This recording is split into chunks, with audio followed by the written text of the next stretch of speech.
chance, one move, one dance, one shot. Brace yourself for the bass. One shot.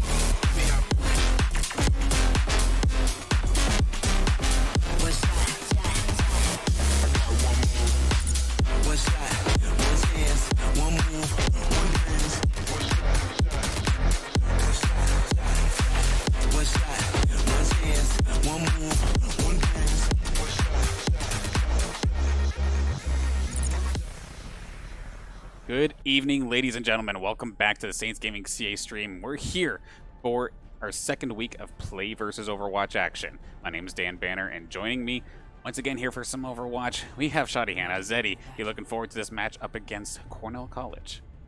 Of course, as always, I'm always excited to see the St. Clair Saints play off in some Play versus Overwatch action. It's always a good time. Love casting these games, love watching them. I'm really looking forward to tonight. Good, because we're not going to have to wait too long to actually get into the matches. However, before we do, we want to do the very quickest of recaps right now of so far this season right now for St. Clair. We saw their matchup, would have been last week versus Bryan and Stratton College. We did see the Saints take it in 3-1 fashion, and they're going to be looking to keep that going here tonight as we're into the action here in Lijiang Tower to get things all started up here, and the Saints coming out swinging.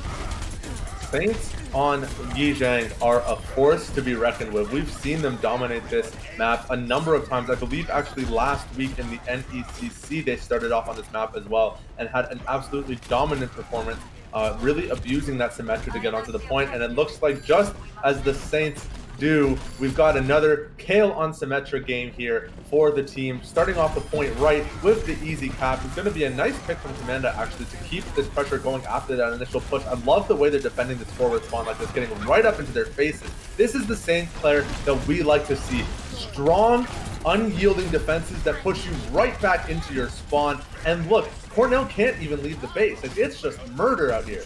This is always a problem if there was just a convincing team wipe, because now you're stuck at your own entrance, and the Saints have a bunch of resources available to try and keep them there for at least a little bit of time. Of course, that the wheel going to be coming out here. The ultimate from the junk grab available. Going to try and find a pick. They're going to try and take the long way around, and oh, hello, Madrone.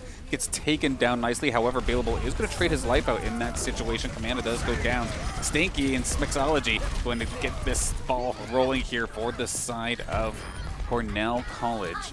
And actually, Kale and Apostle, they're fighting right back to try and keep themselves in the game. And sure enough, 50% ticking so far here in this first round of Lijiang. And Saints, a little bit of a hiccup, but they're looking good.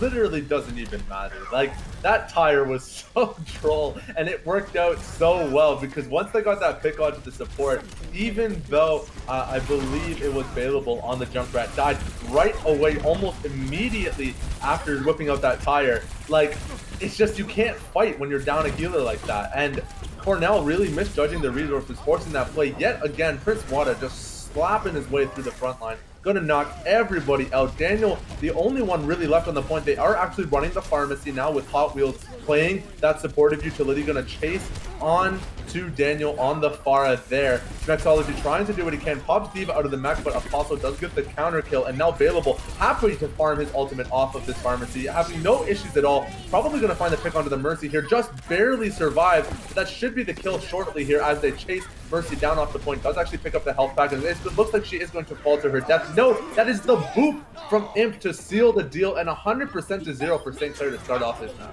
That's one way to get things started here. Saints picking up right where they left off last week, apparently, after the game versus Bryan and Stratton. So looking forward to seeing how they go here for this second portion. But of course, before we do hop into the second round, I do want to, of course, give a better introduction to the squad over at Cornell College, of course, because we do have on the off tank, it's going to be Stinky.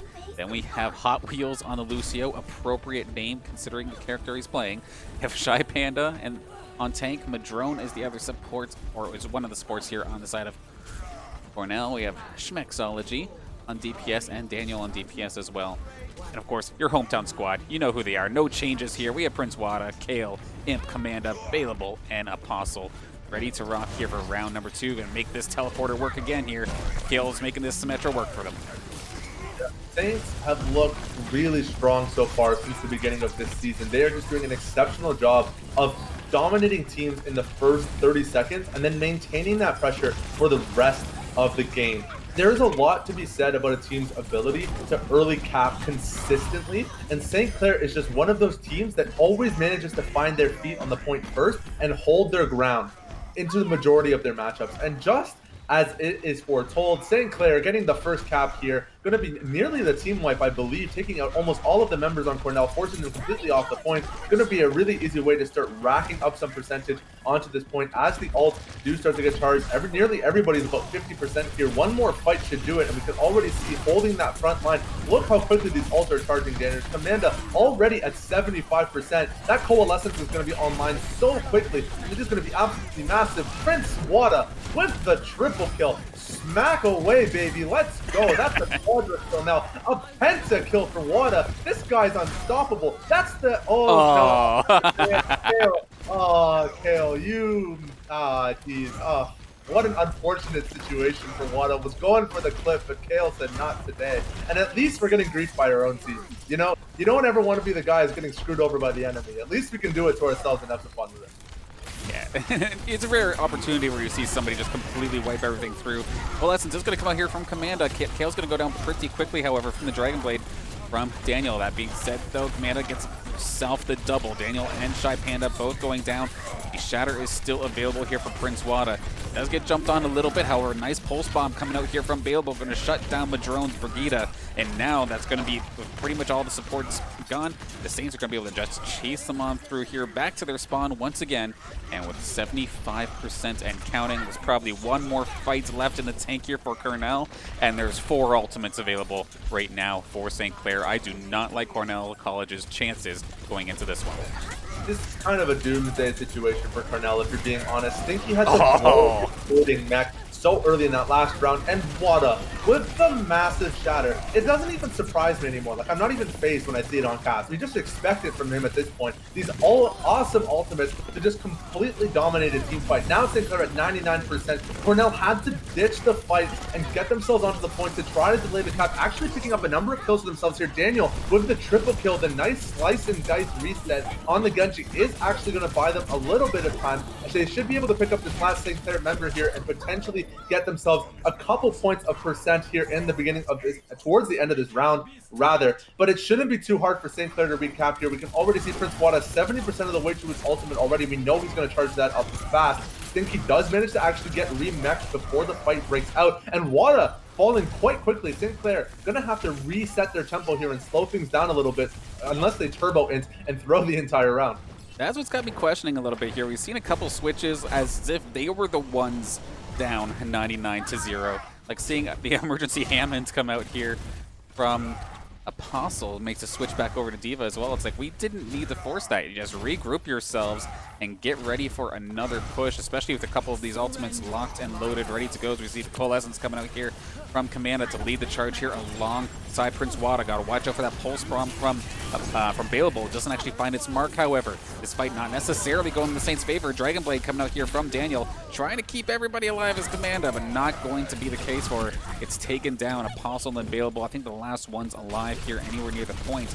They're being shoved aside, and Cornell College, after a bit of a rough start, fighting right back and got themselves going to be plus 60 in a moment. And with Saints having only the Shatter available as of right now, it's going to rely a lot here onto Prince Wada, and there's like 3 ultimates on the side of Cornell. This is going to get messy. A really good patience from Wada to hold onto the Shatter for this fight, knowing the last fight was kind of doomed. And there it goes, trying to find the counter ultimate, I believe he was trying to shut down Hot Wheels' Coalescence, but just barely missed the radius. And now St. Clair, in an uncharacteristic performance here on this first point, now down to 85%, gone over to Cornell, means that this is the final fight. This is the fight that makes or breaks the game. I'm not sure what it's about here for St. Clair the last couple of weeks, especially here for Wada, where he just constantly fires off these panic ultimates, especially these panic shatters. very uncharacteristic, because we do see the fight here on the point once again. It's Saints' life are on the line. They have to make sure they take care of it right here, right now. Kale trying his best to just blast everybody here with this laser, of course. Beam does get stronger if it hits on shield, so it doesn't mind going after some of the tankier members of the Cornell College squad. And Saints are actually able to clean things up a little bit, just a matter of dealing with Schmexology there on that Tracer, which is constantly all over the place here. Daniel gets caught out as well, tries to make a last-ditch effort to hang on to this point. Overtime bar ticking on down. Kale and Prince Wada melting the squad down, however. Cornell with the point flipped, Saints in control. They're going to be able to push them off, and Saints are going to get 2 rounds necessary to win game number 1 here on Lijiang. It's crazy, Danners. Just imagine. You take the time to set up, you group up as a team, you push the points together, and what do you know? The easy cap. St. Clair finally finding the patience within themselves to pull it together as a team and take TP onto the point as 6, winning the team fight almost like completely uncontested, really. Kale was just doing so much damage and no one was able to get on top of him. Basically full HP the entire time, the entire duration of the fight. Just really well executed from St. Clair on that last push. And now with 1 map under their belt, should be able to carry that momentum into the second map. Yeah, they definitely made it interesting for us, to say the least, however. Cornell finding the fight in them to at least get that close. But on the back of a couple of the other, I guess, the uncharacteristic members of the St. Clair squad, because normally, honestly, like in the past, we obviously hype up Prince Wada constantly, but I do want to give Command of the shout out there for that the play of the game, which was one of the plays that allowed them to get to that 99-0 point, where Daniel fired off the Dragon Blade, but Amanda was able to keep herself safe away from the Genji that was doing the Dragon Blade, while also just blasting the opposing team for damage, but also keeping everybody else alive through that Dragon Blade. I think Daniel only was able to get 1 elimination on that fight, which just let Saints just steamroll right through the rest of them. So Lijiang, again, going to go into St. Clair's favor, but I'm just looking to see as to where they want to go next.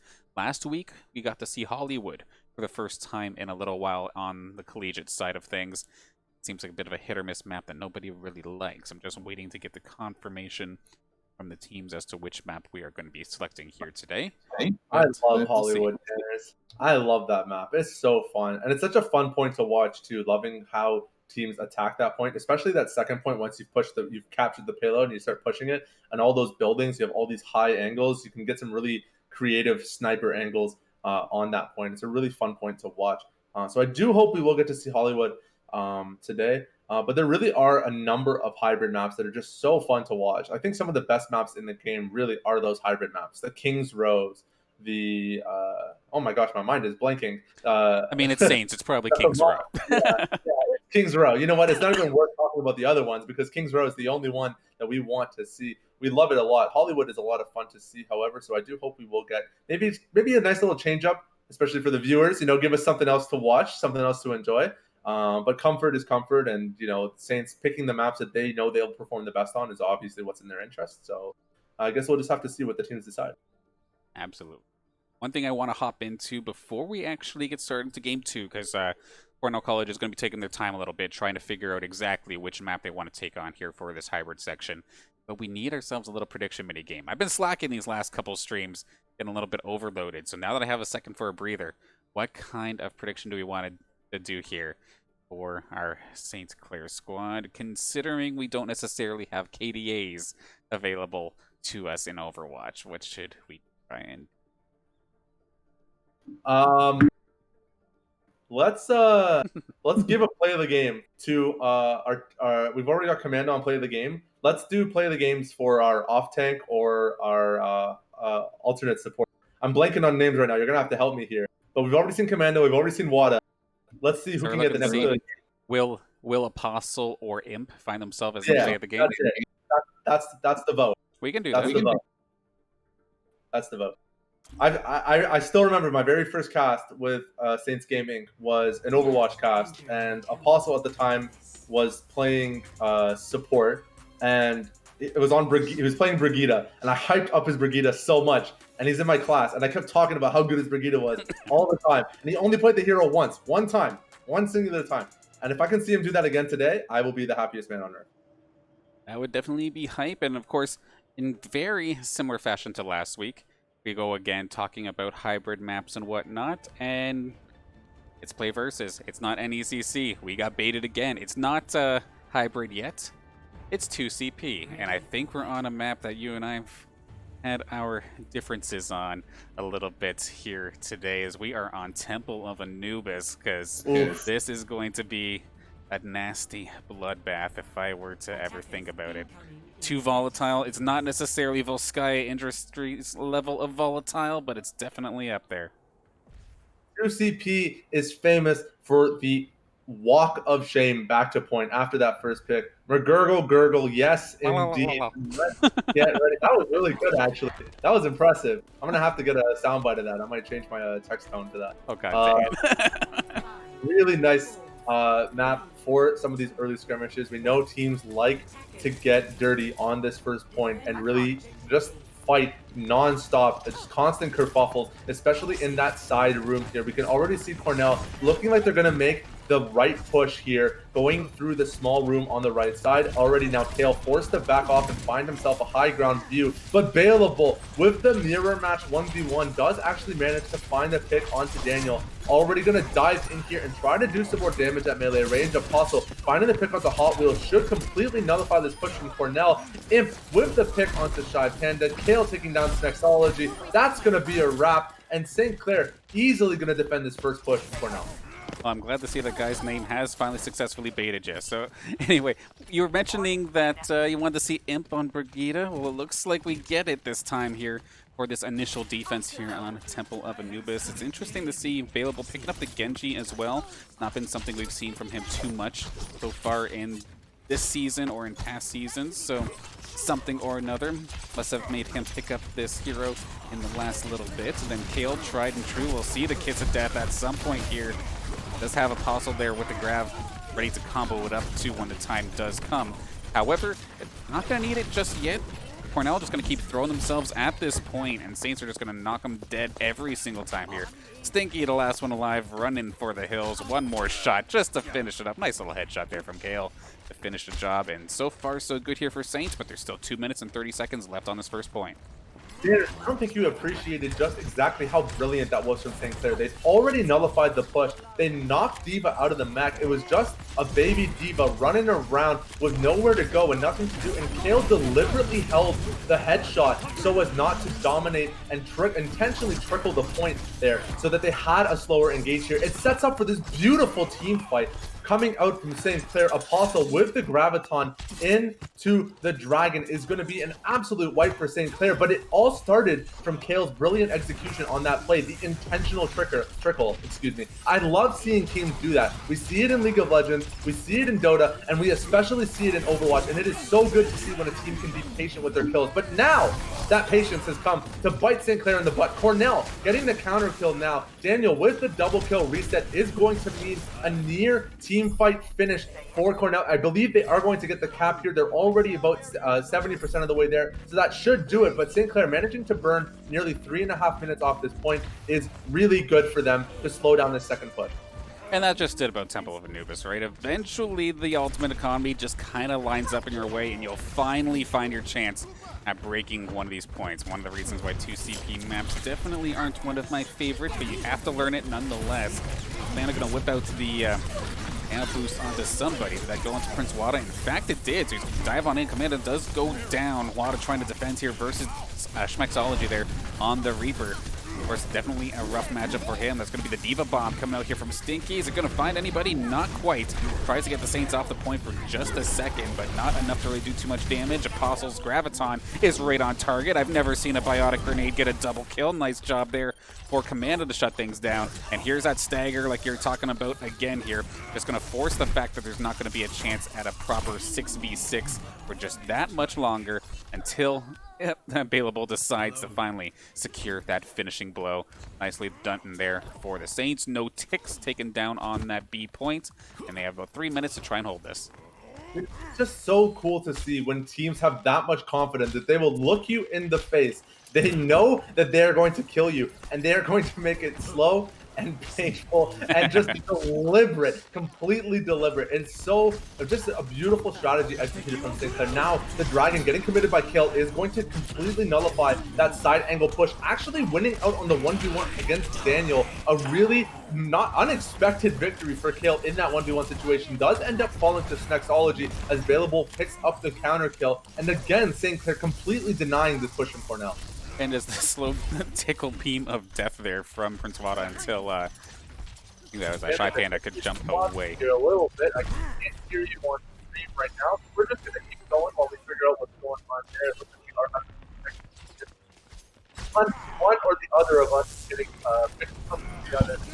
So hopefully we get that result shortly. But now the team play here on the second point on Daniel committing the Dragonfly does actually find a double kill here. 5 kills now for Cornell, and that should do it. That should be the wrap. Cornell getting that first pick. They might be able to respond to prevent that first pick from going through. And that second pick is going to go, and nothing to stop. And trying desperately to get on the point because it's immediately going up by Shy Panda. And now Cornell, 5-1 on this point now. Finally getting a little bit of a pushback. Think they're actually managing to defend this a little bit. Prince Vada hitting the final range is going to go in and do his work. But unfortunately, once that ultimate goes down, there's not a whole lot left that he can do. Basically, into the final range of Shy Panda is going to get beaten out in the 1v1. And now, Stinky on the ball does have the grapple hook set up. He's going to be swinging around like crazy. No one's touching this point, not today. But they're actually doing a really good job of converting as much time as they can here.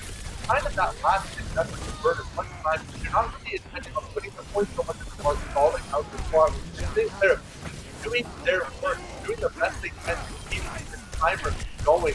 Now, Neil on the movement, looking for that pick, trying to do as much as he can before getting knocked. Does get forced off the point. Cornell, with a minute left on the timer, manages to pick up this point pass on Temple. Now, unfortunately, I don't know whose side it is that's a little bit scuffed here, but I'm having a hard time hearing you here, Zeddy. For whatever reason, like your microphone might need a quick unconnect, reconnect, or something like that. But we'll see in just a second here, because I believe... Everyone gets set up on this second push, but I'm still having difficulty hearing Danners, unfortunately. I apologize if you are getting double speed. Not a whole lot we can do. Yeah, a little bit of a incident, of course, going into that one. Sorry about that. Not quite sure what happened production side of things, but we're still taking a look at it as we do see the St. Clair side of things getting ready for their turn of the attack. We can look and see what they're going to pull out here for us today. I'm going to find a way through Helix's firewall.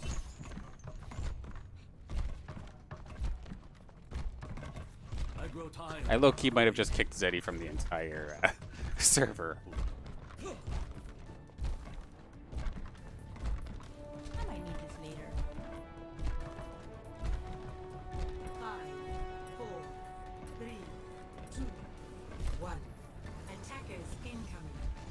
Defend objective. Unfortunate error there. Definitely do apologize for the incident. We're getting ready to hop into the attacking side of things once again here for St. Clair. Going to be picking up a relatively similar combo. However, available going to be looking towards the sniper this time by.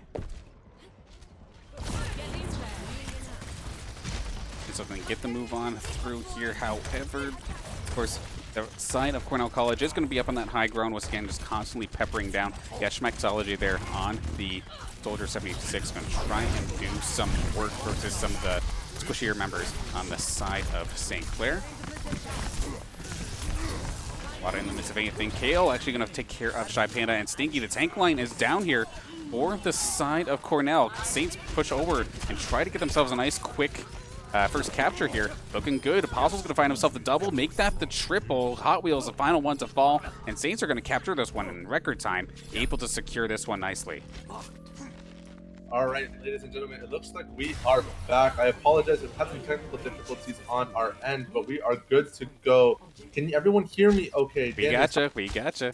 All good. Perfect. Well, it is good to be back. Sorry for the delay, but here we are. St. Clair with a dominant start on this point already beating Cornell's time by about 2 minutes. Really good lead here. And finding the pick onto Daniel is actually going to be huge here. St. Clair should be able to use this and go in for the dive. Prince Wada already getting right in there with the Winston, trying to do his darndest, do what he can to get a pick, but Shy Panda finding the counter kill onto Available is going to slow things down for St. Clair a little bit. They actually do manage to get a number of kill trades here. Kale popping off in the backline, has the ultimate available, not willing to commit it yet, doesn't need it, but doing whatever he can to hold onto this point and do his damage. They're holding onto these resources, looking for the best opportunity to commit them to the cap. Of course, like you're saying, resources available, but not going to be in time, however. Kale is going to go down, but at least in theory, he can whip that thing out from the spawn room if he really needs to. If the Saints feel like they can contest this. Be right along here with Apostle on the Wrecking Ball, trying to stay alive on this point, keep it contested. But he's going to have to get out of dodge. A lot of his Saints have fallen behind him. Then maybe try and take Stinky down with them. Just going to take one shot. There it is. A Pile Driver going to secure that one. The Schmexology there going to clean up shop, and the rest of the Saints are going to fall. Have to regroup, but they do have themselves about 3 ultimates available. Unfortunately for KO, there's not going to be Apostle's Graviton anytime soon. We do see Apostle just making the switch back on over to the Zarya, so that combo piece is going to be unavailable for at least a little bit longer here. But see, maybe pop it up with a nano boost or something. No, they're actually going to just give Prince Wada the nano boost. He does have the Primal Rage available. Just got to get him onto the point, and sure enough, that is exactly what they're going to do. Coalescence going to be coming out here from the drone, and then the Death Blossom as well here from Schmexology, tearing through multiple Saints members. This one, even though there was a lot of resources poured into it, I think Saints are kind of stuck. Yeah, it's not the best situation for St. Clair when you have these ultimates getting thrown out when you're just not ready to follow up. And now, with 3 minutes and 30 seconds remaining, St. Clair is going to have to take this time to regroup, recoup, and find that opportunity to get set up and push forward as a team. You can already see these ultimates are really low on the side of St. Clair, whereas on the side of Cornell, 2 already available and 1 nearly on the way. Shy Panda about 50% of the way there to that ultimate. But St. Clair, with absolutely no resources available to them, they're just going to have to play the slow poke game, recognize that their tempo is low right now, and maybe try to find a pick. Use that Hanzo, try to find that headshot, something to give you an angle to push in. Absolutely, but they have to go through a sound barrier and some landmines here from Stinky if they're going to get themselves on the point. But it doesn't matter if Stinky's already dead. He did pop the mines just as he was going down. I'm not sure 100% if it did actually get onto the ground itself. Bit of a back and forth battle here. Prince Wada hanging on by a thread. The Schmexology going to take care of the squishies as well as Prince Wada as Daniel does go down. Another wipe. And Saints, they have a little bit of time still left on the clock, but not a whole heck of a lot. Cornell doing a very good job so far of holding here at this second point. Is this the same St. Clair roster, Danners? Like, between games 1 and 2, did we see a massive switch or something like that? I don't know what happened, but they just do not look the same that they did on that first map. That first map was clean, it was dominant, there was barely any room for counterplay, and now the Saints are just getting red on every initiation here.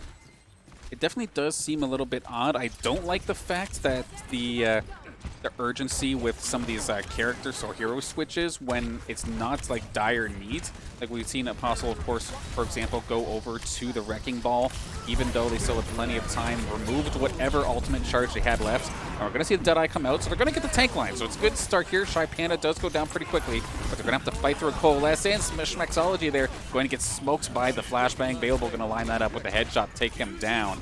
So with 2 down, it's a strong start, but with no Flashbang, this does allow Daniel to go on an absolute tear, taking care of both of the DPS players on the St. Clair roster. Commander going to be short to follow, getting taken down by Hot Wheels, but Imp in the midst of things as well, doing as much damage as possible. There's only so much that Flail can do, though, and is eventually going to go down. Apostle and Prince Wada, however, still on point. Apostle does go down, but doesn't go down without taking Stinky away from them as well. Nearly a tick in the bank here for St. Clair, but they have now gone past what was the time bank for the side of Cornell College.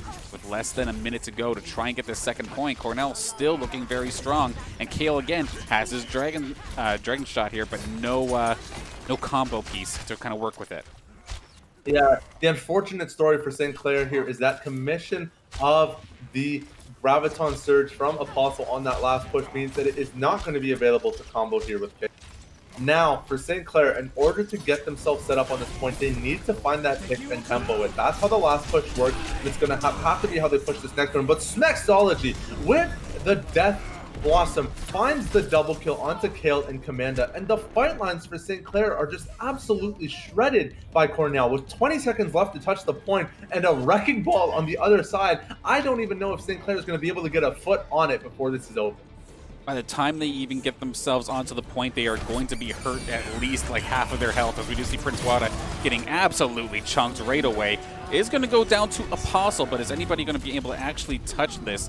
If they do, they go down instantly, and it's going to be Cornell College securing game number 2 here on Temple of Anubis. So Cornell showing up better here in this 2CP style of map. Saints are going to have to try and rebound here for game 3. Otherwise, Cornell may have found the momentum necessary to get themselves moving here in this matchup. Let's take a quick look at this play of the game. Going over to Daniel on the Genji. You know you love it when the Genjis get the play of the games. These Dragon Blade kills are just so fun to watch, and a beautiful execution from Daniel to help them cap that first point is what is going to be the end of St. Clair on Temple of Anubis. That first push, that first cap is really what led them to this point. So well done from Daniel to secure that first push there on the map. Now going into our third map here, St. Clair really needs to get their act together. Like after that first map, I thought this was just going to be a wipe. And then coming into the second map on Temple of Anubis, they just looked like a completely different team. Everyone was miscoordinated. The ultimates were getting thrown out left, right, and center. We were getting these compulsive hero switches like you talked about, where people were switching off of characters just because they didn't really know what else to do. And this isn't the team that we've come to know. And I'm really hoping that they can polish up their act before the third game. Yeah, and I don't know if it's just a 2CP thing or what, but Saints just they started off hot. They got that first point so quickly, but then just even the transition from the first point to the second, just they absolutely lost their steam. Kale had nothing to combo the Dragon Strike with, and the rest of the squad weren't able to find like the quick picks or whatever that they necessarily needed. And I don't know if like we did see Prince Wada switch over off the Winston to the Reinhardt rather late into that series or into that game, but when catching that first point, I wonder if maybe they should have just went with something they're a little bit more comfortable with. I know Prince Wada has an okay Winston by all means, but it just seemed like the team wasn't necessarily comfortable following him on the Winston.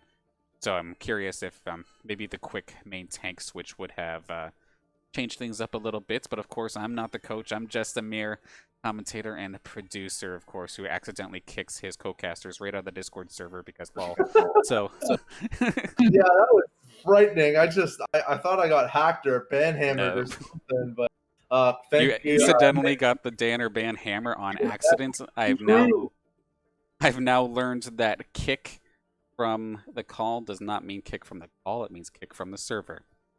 Take this as a lesson, ladies and gentlemen. The more you know. Server Management 101 with Dan Banners. Thank you to Atmosphere, Chris, for helping me out and getting me restored as the cast was going on, so I can be back here to join all of you as we jump into game number 3. To your point about Winston, I know that the meta for 2CP is often dive, and especially on Temple of Anubis. This may be why St. Clair wanted to go for a different approach, move off the Reinhardt onto something with a little bit more force. However, we've just seen them, like the dramatic change in quality when they move from the Reinhardt to anything else on tank. We saw it last week in their game. I can't remember who our opponents were, unfortunately, so I'm not going to try and guess. But we had Wada on, I believe it was the Roadhog. And even then, even though it was the right pick for the situation, it just wasn't performing. And then as soon as we get him back on the Reinhardt, that's when everything starts going good and nice and clean again. And really, I mean, I talk about it all the time, but poor guys on Reinhardt duty all season. But without it, it's just the team just looks like they're missing that link, that piece that holds it all together. It's Wada's Reinhardt. If they're missing the wall, apparently, that's the squad absolutely needs here. And now, without further ado, we're going to hop into game number 3 as we take to the shores of Dorado for this escort map. As I apparently got ganked by my son IRL. Well. We love to see it. Little Mr. Danners in action. Great to have a happy face join us on cast today. Always nice to have some extra friends to help us out as we get ready for this third map, Dorado. What an excellent map to cast and observe. It is so fun watching teams play these escort style maps, and especially Dorado. It's such an interesting and engaging map. And look at this defense from St. Clair right up in that front door. They're getting right up close and personal. That first pick onto Shy Panda is going to be absolutely huge for St. Clair, taking down the tanks. But Smexology with the return kill onto Commanda is devastating for St. Clair. Down a support when on defense means Commanda has to make the long walk of shame back before she can start helping out the rest of her team. Smexology popping off, picking up the double kill onto Prince Wada, and also assisting in the mech kill on Apostle. This is absolutely devastating for St. Clair. Smexology is just running through their roster.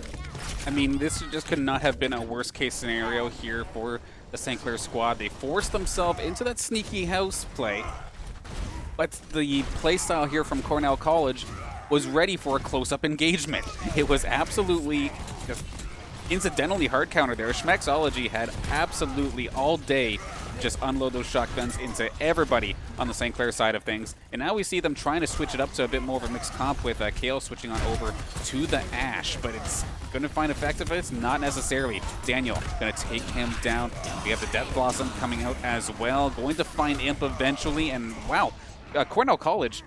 Never mind, is it the same St. Clair squad do we see? Is this the same Cornell squad? Because they are absolutely tearing through this, as we do have ourselves a pause called by the Cornell College squad. So let's quickly throw it on over to us for just a second while we figure out what's going on there. Unfortunately, there for Stinky, or one of their members, unfortunately, having some issues, it looks like. But a rough start for Saints here on Dorado to get this third game underway.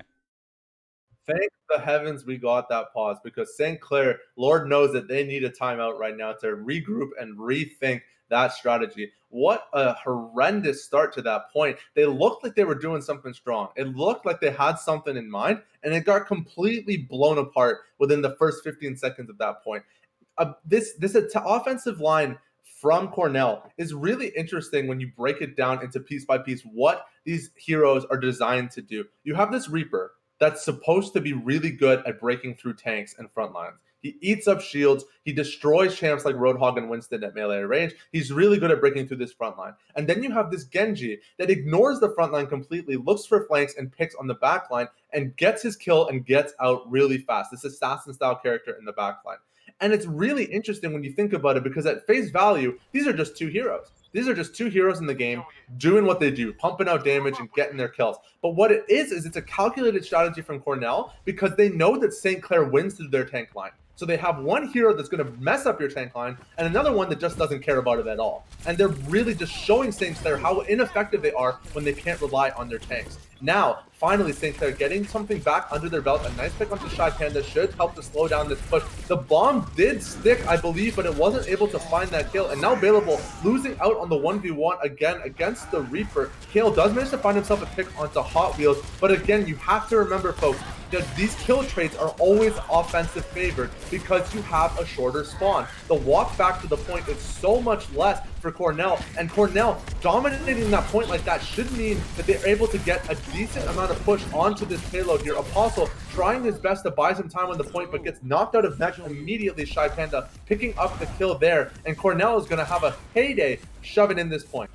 And Saints are going to be forced to try and hold this right at the second checkpoint itself until everybody has arrived. Going to try and take this attack from the high ground. Of course, Saints doing a bunch of hero switching as well. We're going to see available here on McCree. Let's see if he can find some effectiveness here, trying to make something work with that flashbang. However, here comes Daniel and Smexology. Once again, Dragon played alongside just the constant shotgun DPS out of Smexology's Reaper, and it's so far doing an okay job of tearing through the Saints. Stinky gonna find himself a double.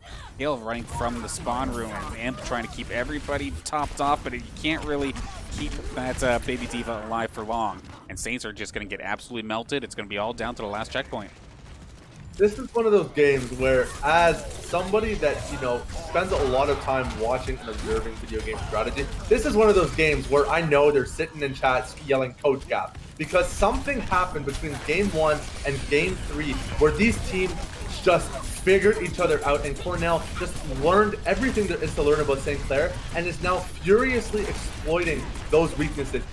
St. Clair isn't getting away with anything right now. You're not able to make a mistake or slip up in the slightest because Cornell will be there to abuse it. And now Cornell shoving in this point now all the way to the second push should be done in just a moment here. Commanda trying her best to hold it off, but now 4 minutes remaining and Cornell is already onto the third point and they're still getting trickled. Absolutely brutal stuff coming out here, specifically there from Daniel as well. Goes in and just cuts off the reinforcements before they've even made it to the gate. Now they're going to be able to actually get inside the garage. Of course, there's a little bit of delay to wait for that garage door to open, but it's pretty much uncontested. They can get around the first corner, maybe the first two corners, before the Saints are available and ready. As we do see available up top, and try and take care of Stinky, who's trying to knock him away from the little catwalk here. He's going to have to jump off considering there's so many players up there, but he jumps right onto Schmexology, who's right there with the Reaper, who has the Death Blossom ready to go if he really wants to fire it off. Doesn't necessarily need to. Some good resource management coming out here from the side of Cornell College, as Saints with 2 ultimates left, but at the same time, we have Cornell College right on the doorstep of the Saints, still with 3 for themselves. Huge kill there from Schmexology, taking care of Apostle before that Diva Bomb even explodes. Nicely done. It's so hard to watch, Sanders. It's just brutal right now for St. Clair.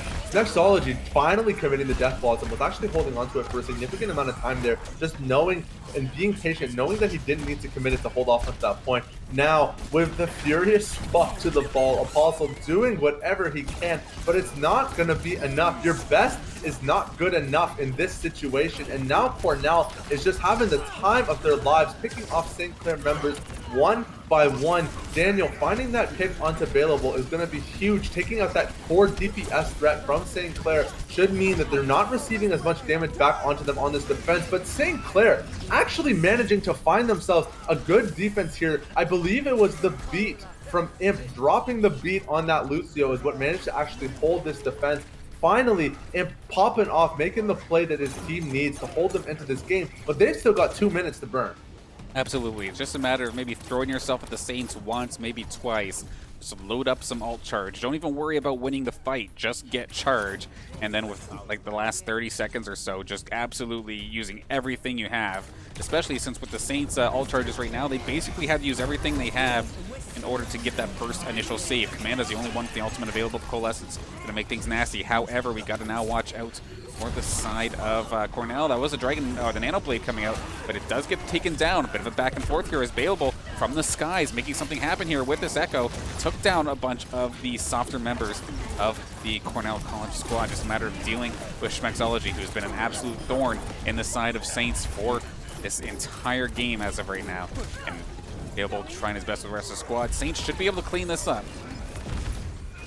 Yeah, it looks good for St. Clair. Finally got their act together. This defense is looking much more polished than previously. Available, doing great work on that DPS, trying to do as much damage as he can and pick off these key targets. One thing I've always been very complimentary of St. Clair is their ability to target focus exceptionally, finding those picks. And as I mentioned, Kale with the ground pound slam from above onto Daniel is going to pick up that kill onto the Genji and deny this push by a couple more seconds. Buy as much time as you can. That's the macro call right now. Do whatever you can to slow the pace of the game down and burn out the rest of the clock. With 38 seconds remaining, St. Clair needs a good team fight. The Doomfist ultimate is going to drop, trying to find that pick, see if you can bait out the Reaper shift, but the phase shift is not going to get committed, and actually, Nexology holding onto it for a long time. Kale does manage to find that headshot kill to clean that up. This fight is looking pretty good for St. Clair.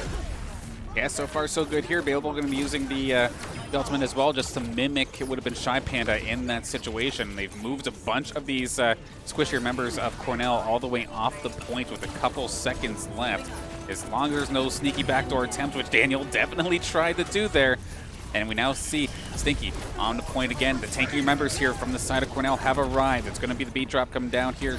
Imp going to keep everybody all topped off for at least a little bit longer. Schmexology in the middle of everything, but not going to get anything there with that Death Blossom. Maybe overextending just ever so slightly.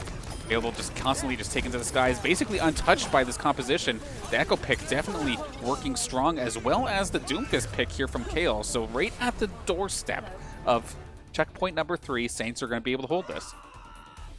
I really like how Sinclair readjusted their strategy here on that defense. They switched to characters that just have way more burst because they were getting beat out on heals. Cornell's healing line is doing a really good job of keeping their DPS up and healthy in these team fights, but switching to these really high burst DPS like Doomfist and Echo denies effectively the advantage of having healers on your team. These hard healing supports can't do much when your carries lose their entire health bar in just under a second. So really smart move from Sinclair to switch to these strong picks that have that one-shot burst potential. Now, on offense, Sinclair needs to play out of their absolute minds. They need to complete the point, and they need to complete it as quickly as they can. And it is going to be really difficult to get that push going from this initial start. You can already see Sinclair changing to something a little bit unorthodox here, something we haven't seen them do too much. The Orisa Roadhog lead on that tank line. They're going to look for that pick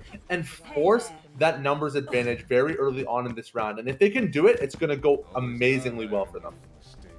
Again, a little bit high risk, high reward, but at the same time, once you get yourself moving on that cart, having Orisa Hog is absolutely devastating. I'm looking forward to seeing what the Saints can pull off here, especially since looking at this Cornell College squad, they're trying to defend with dive, it looks like. So trying to dive into a bunker may be a bit of a rough idea unless Wada is going to opt for the quick switch, which in fact they are going to after seeing what the Cornell College squad was opting in regards to their own team composition. It's going to go Winston with Winston. You got to toss him out on the Diva as well.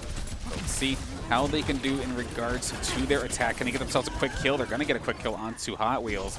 But of course, like you said prior, any of these kills that St. Clair are able to pull off here on the attacking side, there's so much more extra value compared to anything that the Cornell College squad can get, unless it's a full team wipe nice and quick. Because now, of course, like you're saying, the Walk of Shame is going to come in clutch here for St. Clair. They're going to absolutely crush this team fight. And we see Commanda and the rest of the squad just going to shove this cart pretty much all the way to the first checkpoint just off of one fight.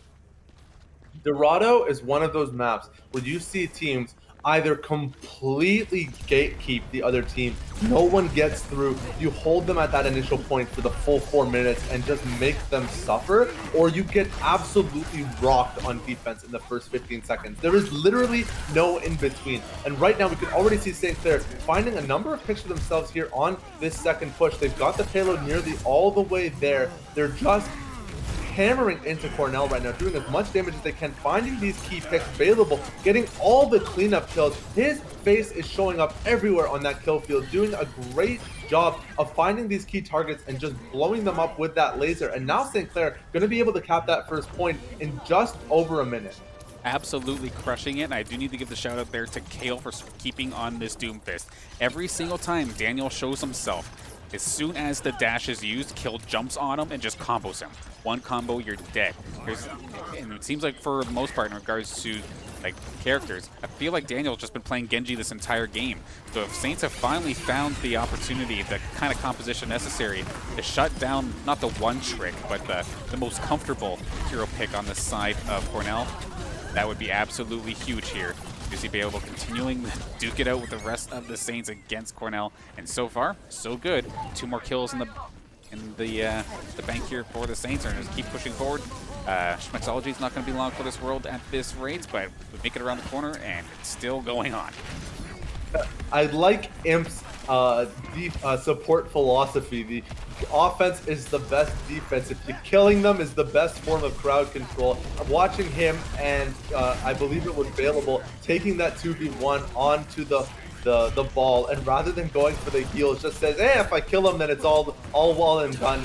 Really well done from the Lucio, knowing how aggressive you can be in that situation and finding the damage he needs to push them off that point. Apostle getting knocked out of mech is going to be pretty rough for St. Clair. They're going to get forced off this point as most of the members fall. However, for St. Clair, there is a silver lining to this. They've managed to escape that point with most of their ultimates available. So this next fight is going to be very strong for St. Clair. 70% of the way up on Coalescence and on the Diva Bomb available, and both having their ultimates available. This should be a pretty solid fight for St. Clair if they can get themselves set up on this point without losing that pick. And now available with the swap onto the Winston, dropping from the skies onto Hot Wheels. That's going to be the Kale helping him clean that up. Now diving into the backline, jumping onto the McCree, couldn't commit the copied Primal Rage here and chased down onto that backline. Doesn't want to overcommit, switches to the Echo for the laser pop finish. Is going to try to fly his way out of there, but Smexology with the turnaround kill up into the sky is going to find that pick. St. Clair should be able to push this no problem. However, Cornell does manage to find a couple kills on the way out, so St. Clair getting this push, it's going to be a little slower, but they are going to be able to cap the second point. Right around the corner, unless there's going to be one more attempt here from it. Looks like Stinky. We're going to have the Deadeye actually coming out here. Where did that come from? That's actually Daniel making the switch over. No longer onto the Genji. Finally making a switch, and fair enough. If it's just going to be constantly a Doomfist, just find the hard counter to it and take care of it, as we do see basically everybody on the Saints get absolutely melted. Huge team fight victory here for Cornell College around the doorstep of checkpoint 2. Wow, that was completely unexpected. Well done from Cornell to hold on to that point. And now St. Clair with not a lot of resources available, basically just the Primal Rage, and even that's about 20% of the way out. They're going to have to play this a little slower. They've got only 1 minute and 50 seconds remaining. St. Clair really needs to get it together and find this push. They need to find those picks onto those key targets. We know from Cornell their DPS line is very strong, but their DPS line is only able to be this strong because of how good their support line is. So St. Clair needs to find that pick. They need to be methodical, and they need to be really, really brutal with these attacks. But Cornell really showing them how it's done with these dives onto the backline. Shy Panda is just everywhere on that kill feed, finding every single one of those picks. And Smexology, before the play's even done, just gonna get himself back up into his nest and roost for a little bit. Just hang out and vibe while St. Clair tries to get their act together. And honestly, again, just good resource management here on this side of Cornell College. I was convinced that Schmexology was going to pop the Death Blossom there. I was sitting there waiting with the camera. It's like, okay, when you going to pop it? I'm going to give you the highlight. But no, they didn't need to. They just straight up used just standard shots, standard gunfights, standard abilities to win that fight. You now see the attack continuing here. And right now, Zwada does finally get a bit of an overkill there onto Daniel, but trades his own life as Hot Wheels going to find the elimination as well. And Chipana, once again, going to get himself onto the kill feed. As long as they can deal with Bailable in the back lines, they should be A-okay. Kill is there in the background as well, and that's going to be the Diva Bomb that instantly shuts down Schmexology's Death Blossom. Beautiful timing there for Apostle. Shuts that right down. The back and forth battle continues. 20 seconds still left here in this game. Saints will definitely need to be close to that cart. Otherwise, it's going to be game over, which means it's basically going to be a trickle from here on out unless they can somehow survive long enough to get themselves a proper 6v6. But the likelihood of that is going to be rather slim. Schmexology, again, going back and forth here with some of the Saints members. And now, overtime's on the way. It's going to get close.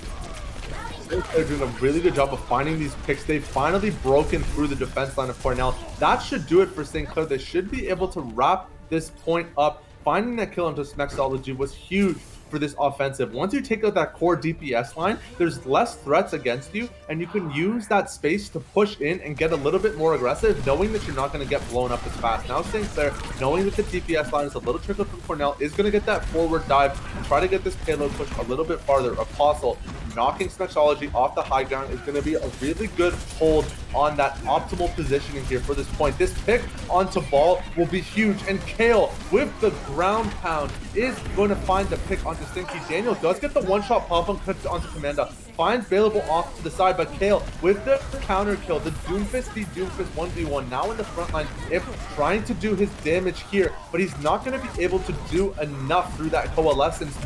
Madrone doing a really good job of keeping his team healed up and ready to fight, and again with the counter kills, these kill trades. St. Clair, it's a little bit of a longer walk here on this third point. They need to find a kill, and they need to get something out of it. They can't just keep trading one for one at this point. They need to push forward, and that's going to do it. Apostle with the kill into Stinky should be able to get St. Clair pushed a little bit more.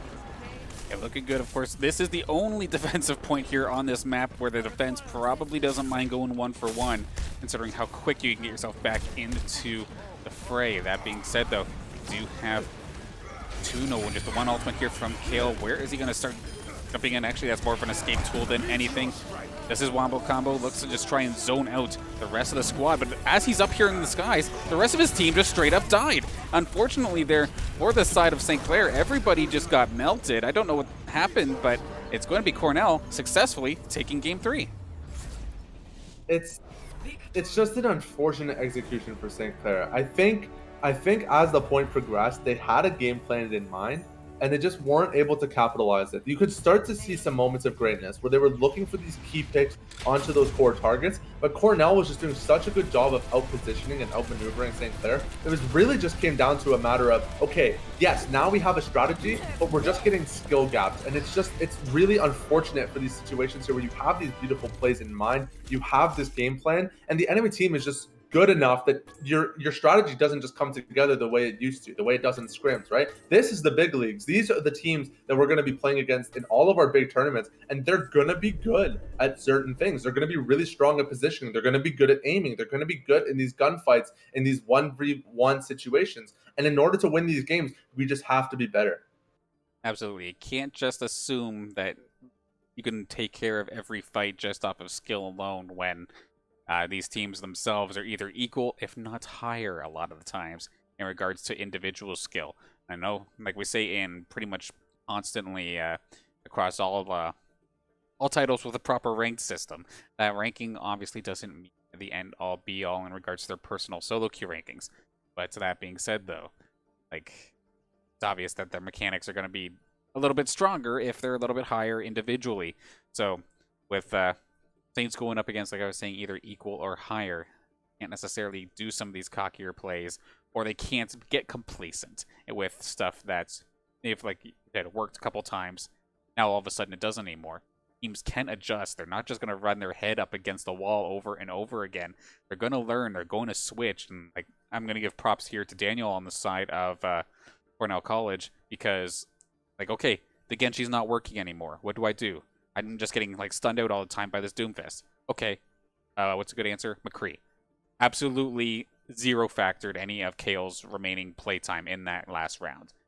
Just could not do anything. Could not go in. He would get stunned. He'd get locked down, get shot up. And it was the proper stuff, the proper adjustments we like to see from competitive teams here as we look to get into game 4 momentarily here.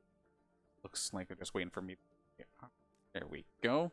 And in true Saints fashion, we're going to either make it or break it on King's Row for game number 4. Of course, the hybrid map finally available here for us tonight. Hop in right here, right now, if Saints can bring us to a game 5. Otherwise, Cornell going to find the reverse sweep from dropping game 1 and then taking it all the way home from there. For those of you wondering why you still got to see our lovely faces after game number 3, yes, PlayVS is a best of 5 series. So now for St. Clair, down 1-2 against Cornell, going on to map number 4. It is going to be the King's Row, as Danners mentioned. St. Clair has to win this and then one more map if they want to clinch the dub tonight. So for Cornell, this is really, they've got all the time in the world to get this set up. They've got 2 more maps really to figure out how they want to play this well. And these last 2 maps have been incredibly strong from them. I don't think they're going to have as much of an issue readjusting. But St. Clair, we've seen them perform on this map. They know this map in and out, and they play it real darn well. So now it's up to St. Clair to really show us their stuff, and they have to be the ones outperforming their team. You can't count on the enemy being worse than you. It's now up to you to be better.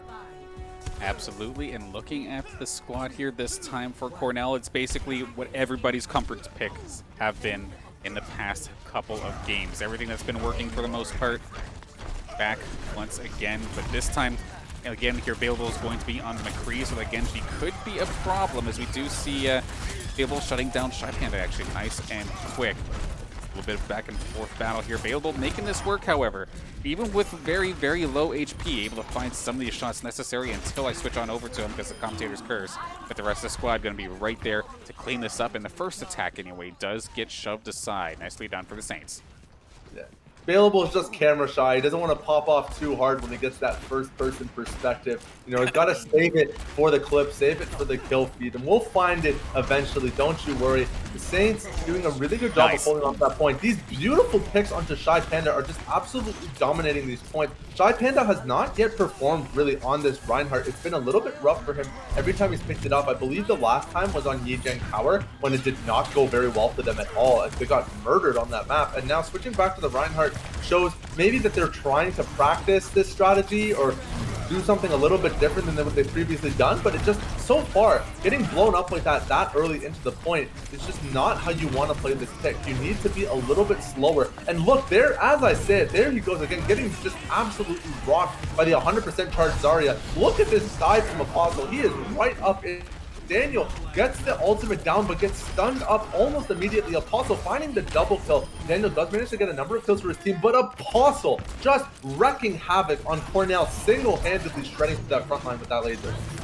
Well, Daniel went for the little sneaky back cap there, but not going to get a tick off of it. That being said, though, with the rest of the squad right around the corner, they very well get themselves into a proper position.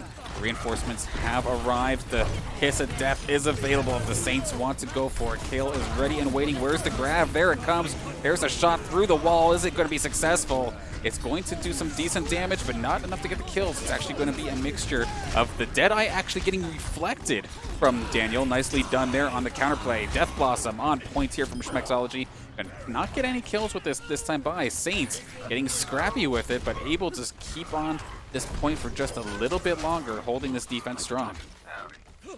I love that offensive from Cornell. It's always funny when you see the kill feed and it's like Genji killed you with your own ultimate. That looks weird. That looks kind of funny. But well done from Daniel to get that reflect kill. But St. Clair committing the double ultimate so hard. The huge shatter into pin though, however, coming out from Shy Panda should mean the cap goes to Cornell here as Daniel and Smexology just wipe up everything that's left over. Apostle getting run down here by Hot Wheels. Should be able to get out of this one though. Got the bubble and the Moira heals to keep himself alive in this situation. And now Cornell finally able to start the procession here with the payload. Get that thing moving because you've only got 3 minutes to get that thing to point number 2. I mean, we were giving Sharpan a little bit of a hard time for being a little bit ineffective here on that Reinhardt as he does go down again, but that last engage on the point, he hit the shatter at the same time that Prince Wada did.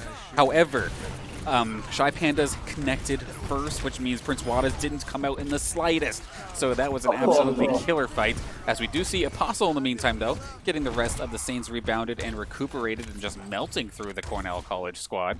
And able to at least keep this cart a little bit defended, start pushing it back a little bit, because these streak phases can be a little bit difficult at times, and the Saints know how to hold it.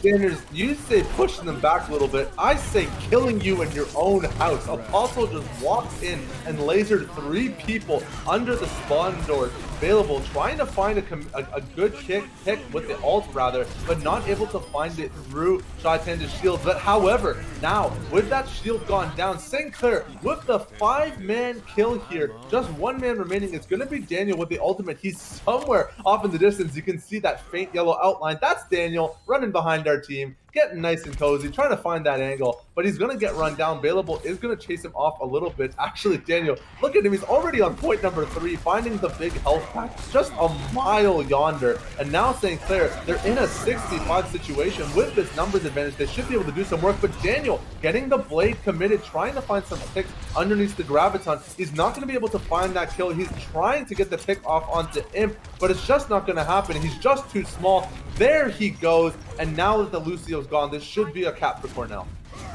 And they're going to get this thing moving, and at least there for Daniel, wasting enough time to allow for Stinky to get into position there with that Graviton, and it definitely helped push the Cornell College squad into this next portion of the Streets phase. Going to be right on the doorstep of this second point, and they still have 3 ultimates available.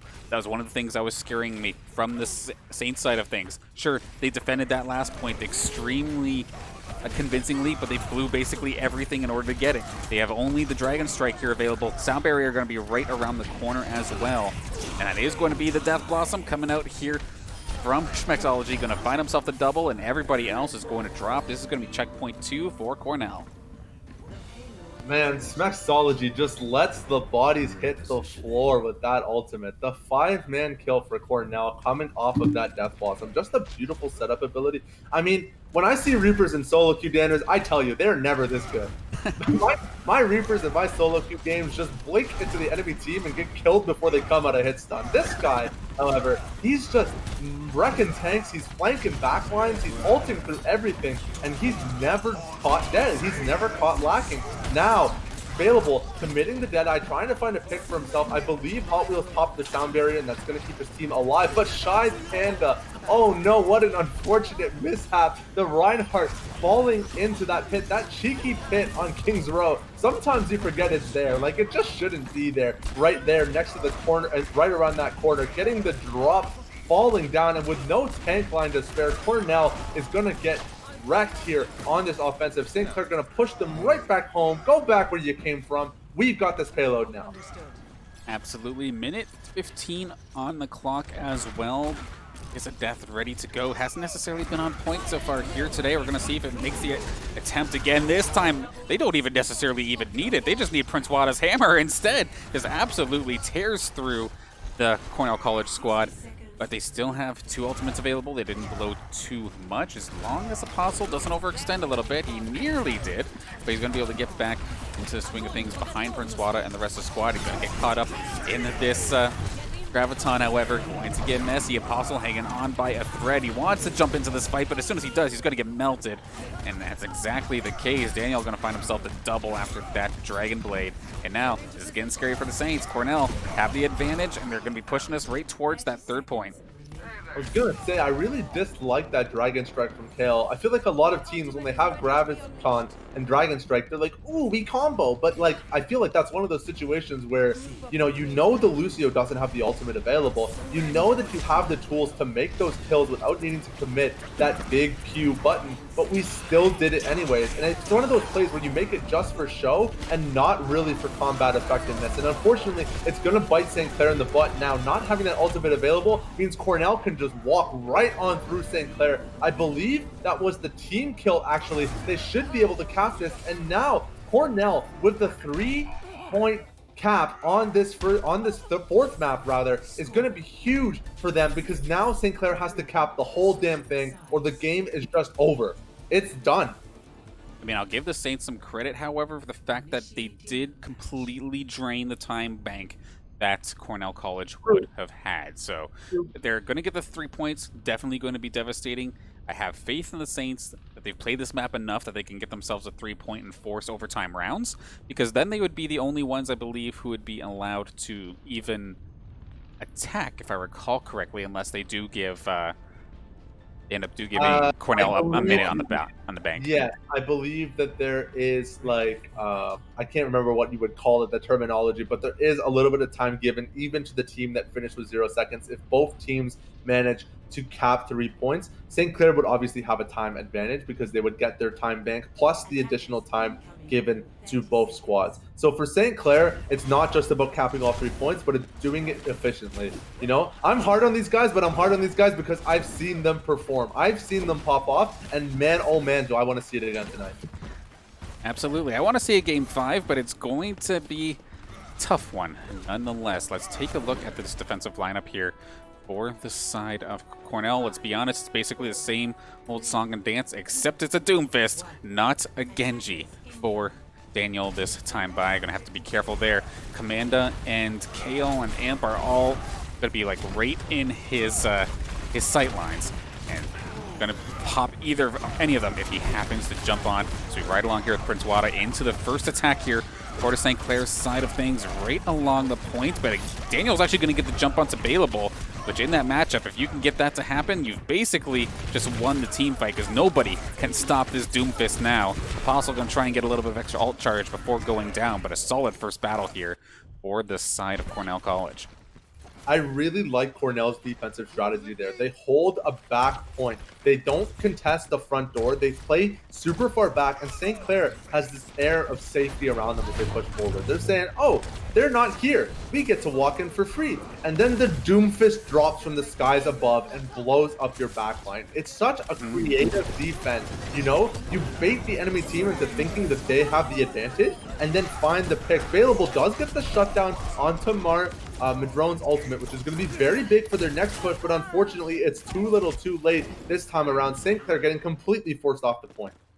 And even though some resources were going to be right around the corner there for the side of St. Clair, they're going to make some switches. We're going to see Kale actually pick up the McCree this time by. That did kind of throw me off a little bit. Available switched on over onto the Echo off the McCree, which means there was no stun available for the Saints at all. And this is going to start getting messy here. Is there going to be a shatter? It looks like it did come out, or something came out. I think that was the Reinhardts both colliding mid-charge. And then the emergency shatter. I don't know why they keep doing this, just throwing ultimates away, and we do have a pause after that. So, good thing, because I need this pause to cool down for a second, because this happens way too often nowadays. I do not understand why we see these solo Q shatters coming out. The Q button isn't a "I'm going down" emergency button. So why do we see this happening? Now, the pause itself was a DC on the side of Cornell. So Saints, again, getting themselves a bit of an interesting timeout chance here after a couple rounds don't necessarily go into their favor.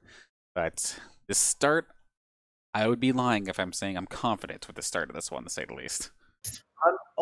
It's so unfortunate. These pauses, they always come out right after something tragic happens. Like, imagine if this pause came like 3 seconds before so that everyone had time to scream, "Wada, don't do it!" But he did it.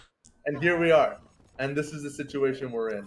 We're forced to push onto this point with no Reinhardt ultimate available. Potato Wi-Fi coming out from Hot Wheels. It doesn't seem to be affecting him too much. They're doing really well as a team here, doing a great job keeping St. Clair off this point. They've burned 2 minutes already on this initial push, which is exactly what you need to do when you already have a 3-0 cap. Spexology committing the Death Blossom is going to absolutely beat up Prince Wada, and that's going to be the white for Cornell. It's just available. I like that. You know, I think I'm going to use that more. Caught left on 30 HP, back to base, doesn't actually drop, but not able to push forward without the rest of his friends. And now St. Clair trying to find this push. It's got to be this one, really, to use that time to build up your ultimate, because your next push has to seal the deal. Yeah, they have to either just poke or just try and get 2 extremely quick engagements if they want any chance at this. That is going to be... No, that wasn't a shatter actually coming down. It's going to be Shy Panda going down nice and quick. Sound barrier. Looks like the Saints are going to commit to this. It's going to be the sound barrier coming out of Hot Wheels as well. Back and forth battle with Commanda getting, of course, the first elimination in that fight. But trying to keep everybody topped off. Good dodge of a Meteor Strike. But right now, a lot of core members of St. Clair have dropped. They need to reset and get themselves one more push into this without staggering too hard. St. Clair, really, I mean, you can take a look at the ultimate bar, and it actually spells a very interesting story. You can look at the side of Cornell, and they have that Graviton available. It's a terrifying ultimate to deal with, something you definitely want to avoid. But St. Clair has 4 ultimates available, and 1 just nearly on the way. This fight is going to decide the game here. And now, look at those Qs coming out. Graviton Surge getting popped by the Zarya, holding St. Clair at the wall, but with no Death Blossom available. Now St. Clair able to find a number of picks. That's 3, make it 4, and now St. Clair find the cap on that first point. That's exactly what they need to do. They had to basically use everything in their arsenal to take care of it, but they will end up catching this last point with like 3 seconds left to spare. And now they're going to give themselves a little bit more time on the clock. In fact, 2 minutes, 30 seconds worth. So a little bit of a sigh of relief now for all the hometown squad here for the St. Clair Saints. As the street phase, and an area that they've been rather confident in the past. Apostle, however, is going to get caught out extremely early. Shatter from both sides are going to just go eat shields. So just basically going to negate themselves. Bailable gets himself caught to the point where Schmexology could somehow take him in disguise with shotguns. So unfortunately, a little bit of an unfortunate play in regards to his aerial mobility. Runs into a building or something. But that being said, though, Cornell just kind of let them reset a little bit, which... This is a little bit confusing. I know they had a couple members down, but they didn't try to hold that in the slightest. I believe when I'm looking at this play from Cornell, it's one of those plays that looks like, you know, we don't have any ults. The enemy team has a closer spawn. You know, we don't want to risk anything happening right now. We just want to play it slow. And that back positioning actually helped them out a lot because they were able to poke out and buy time, find a space for that coalescence from Madrone that actually led to a number of kills going their way and some really good consistent healing in this team fight. Bailable just gonna head for the hills, try to get out of this alive, not get trickled, but Hot Wheels with the Lucio kill. That is so hard to do, killing an Echo out of the air with those delayed Lucio balls. What a beautiful play from Hot Wheels to delay this push from St. Clair. And now with a minute remaining, St. Clair, again, is another minute to win it scenario. It's going to be like this for the rest of the game, I feel, unless St. Clair can do just something absolutely devastating on this next point. That Graviton getting committed finds one pick onto Stinky, but that's all it's going to get you. Available does get the orb pop onto Shy Panda. The area did get committed by Hot Wheels, and St. Clair is actually going to be able to just burst right through that shield and find those kills. That last little shatter there at the end there from Prince Wada, sealing the deal. Nice little triple setup to just confirm that one out, because it was getting a little bit scrappy for the last couple of seconds. So they should be able to contest here. Prince Wada going to lead the charge with the help of Apostle to try and keep this team away from the point. In fact, they're going to successfully do so. They have themselves about another 2 minutes on the clock, and Available going to find himself the initial elimination necessary to get this thing moving. Does have the transformation available, but does not even need it. Apostle going on a tear here, basically max charge Zarya. This thing hurts like hell, and they're going to be able to push all the way to this third point. They're on the doorstep. They just need to get it a little bit further. The card actually is still around the corner. A little bit of time awaiting here. Cornell is fully loaded almost in regards to Ultimate Arsenal. Here we go. Can they defend? Eating the Graviton Surge right in the front here, but they're not going to get anything out of it. Daniel did commit the Deadeye, managed to find the counter kill onto Kale, so the McCree 1v1 does go Daniel's way, but now Available swapping into the Reinhardt. That's two hammers that you have to deal with now. If you Cornell with the pin two onto the Lucio, doesn't end up taking any damage. I believe Stinky was there to provide the bubble to protect that pin. That pin is usually a one-shot on anything with less than 200 HP, but thankfully Stinky coming through with the Zarya bubble, and now the Graviton to hold them at the door. St. Clair with the cheeky cap here with a minute 46 remaining. That is absolutely huge.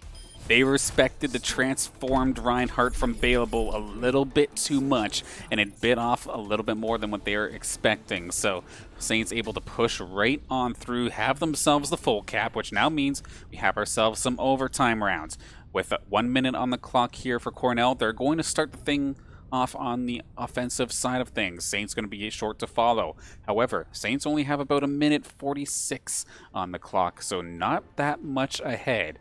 Let's hope for the hometown squad here that their time and consistent time here on Kings Row lets them know how to breach this quickly, because as soon as you lose one member at all, you're basically screwed on the defensive side of things in overtime rounds, because that walk of shame is way too long, it feels like. So Saints need basically the perfect hold. They need a very durable composition. So I like seeing the Mei coming out here from Available, a solid pick in my opinion. Just gonna say, I like the Mei swap here, especially on Kings Row, because against standard pushes, you can just set up your wall on that initial, like that gateway there, right outside the bus. Thank you, Danner's cameraman, for giving me that close-up view. Yeah, right there. You drop the Mei wall, you can buy yourself like 6-second intervals against teams and slow down their push. I assume that's what we're gonna see from Available here as they get going here. It looks like they're going for a little bit of a dive angle. They've got this cheeky flank set up. Daniel scouting out some vision with the wall climb is actually going to get himself set up on the back cap here, already diving onto the point. But Daniel, where you going, buddy? Kill with the quick kill there. Should be able to stop this offensive altogether. Commanda finding a pick up to Shy Panda as well. Means Cornell is down 1 tank and 1 DPS, and St. Clair really trying to find this trickle kill, because if they can trickle and start staggering Cornell this early on into the round, this should be a real easy victory for them. I mean, at least they had Imp there to kind of move them in and out nice and quick. Otherwise, it could have been a problem. That wall was absolutely catastrophic there for St. Clair. It did not hit anything. It did not block off anything. So we're going to have a skirmish right here, right now, to try and seal the deal. Kale is probably not going to be back into this game unless this goes into severe overtime. But the Saints are actually getting a pretty solid defense here. Everybody goes down. It's all up to Madrone, who's not going to be able to touch. Full hold for St. Clair. They hold off that minute. Now, can they at least get one tick in a minute 46? I really like this pick, this Mei pick, and not just because of the wall usage, but because you know that the enemy team is likely going to be running the Genji. You counterpick them when the enemy team doesn't have the time to free swap, right? In an extended round, when you've got 4 minutes, 5 minutes remaining, picking Mei that early can be pretty bad for your team, because if you don't find any value out of the pick, the enemy team can always just swap into a counter and just mow through you, especially when you're on defense. But when you know that they only have a minute to push and there's not a lot of time for them to find that calculated hero swap, picking Mei, staying completely out of vision, which if you notice at that initial push, Bailable was completely inside the house. He wasn't looking for peeks or trying to get any poke damage down. He wanted to make sure that Cornell committed to the engage before he showed on the Mei. And it's really strong for St. Clair, because now Cornell can't swap to a favorable matchup. They just have to deal with the Genji versus Mei. Yeah, we're kind of stuck with it. But now let's take a look at this defensive line for the side of Cornell. Of course, they have to basically full hold this for a total of 1 minute and 46 seconds. And for the most part, other than Hot Wheels making the switch to the Mercy to have a res in this situation, which I don't really mind, it's basically their standard composition, except no Reaper. It's the Soldier 76. So I like what I see, but can it completely full hold? I don't know, considering in order for Schmexology to kind of get his full effectiveness, him and Hot Wheels are going to need to be probably off the point itself. And I mean, you can easily C9 this if you're not touching a point. It's got to get scrappy. Let's see how it goes. St. Clair only has to cap the first tick of the first point. It is not that much that's being requested of them in this situation. It's only a little way to go. And with 1:14 remaining, St. Clair has the time to buy up some charge on their ultimates. Prince That's Warner huge. finding the pick onto Daniel. Apostle with the pick onto the Mercy. That is massive. There's no res available now for Cornell. Your cheese Mercy pick backfired against you. You don't have that resource available. Now Cornell getting completely forced off the point. They have to touch or it is over for them. St. Clair knocking Stinky out of the mech. This should be the cap. This should be the game for St. Clair as they wrap up these last couple kills here. Cornell fighting desperately for the point. Daniel doing what he can, but St. Clair finding the map win on Kings Row.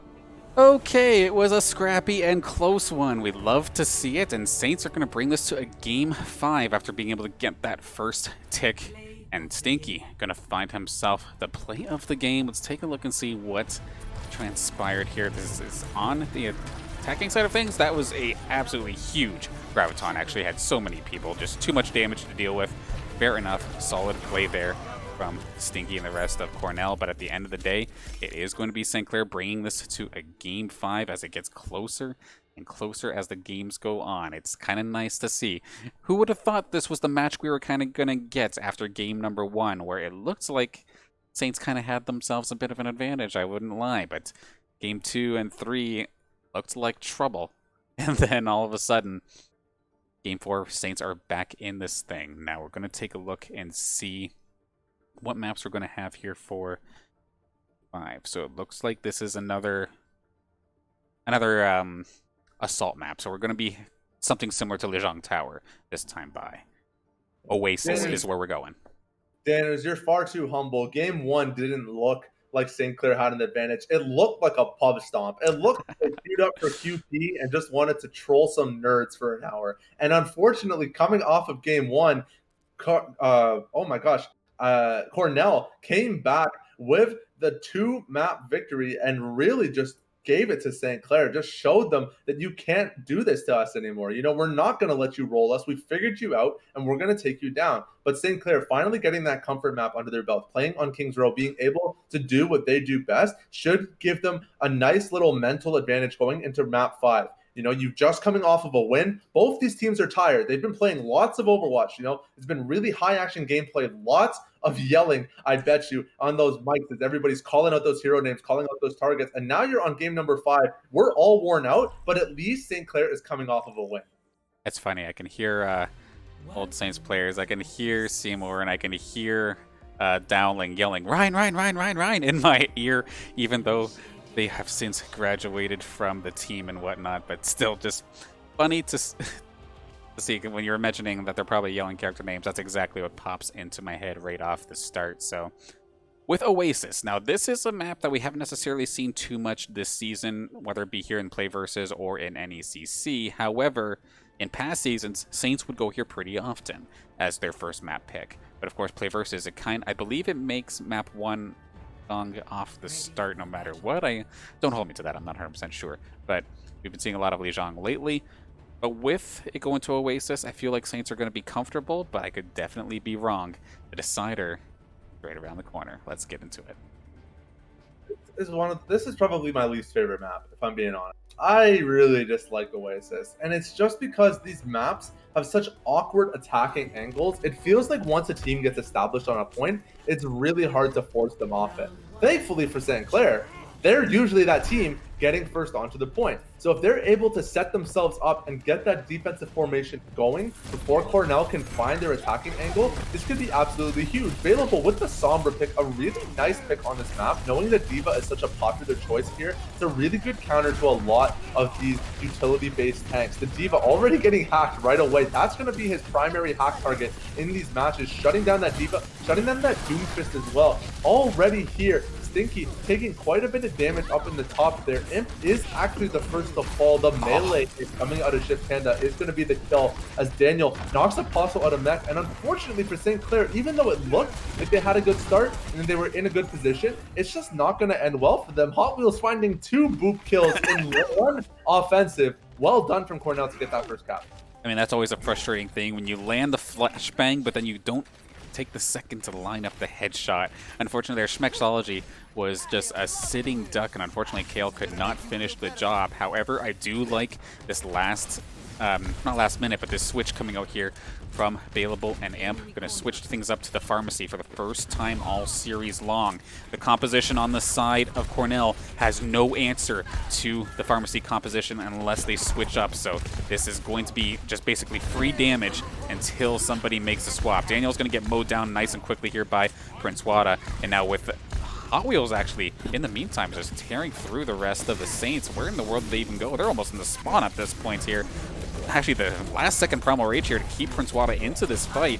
But where is the DPS? Where is Imp and Available? They're still working on this point. They do take care of Schmexology, but this has taken so long that it's given Daniel enough time to switch over to the McCree. Now they have the answer to the pharmacy, and they can do this next battle feeling a little bit stronger. They did not get exactly what they were looking for, but actually, never mind. In this process, Saints did flip the point, so looks like Available on Imp just stayed a little bit longer on the point to get the capture.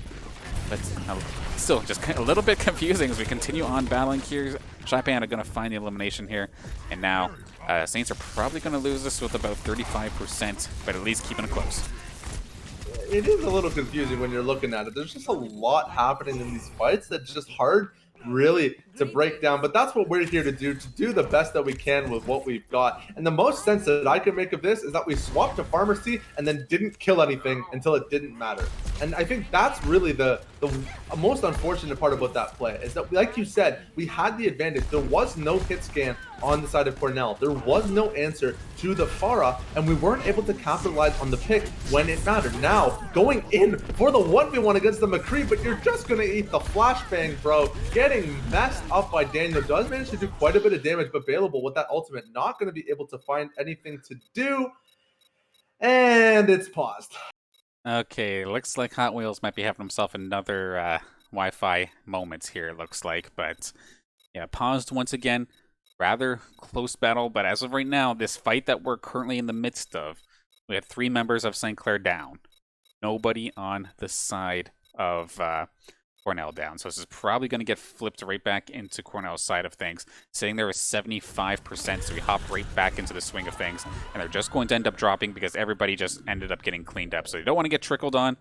And Saints have their work cut out for them. 85% and ticking. They have probably 1, maybe 2 more fights if they're lucky. Thankfully for St. Clair, if you lose this map, it's not the end of this world.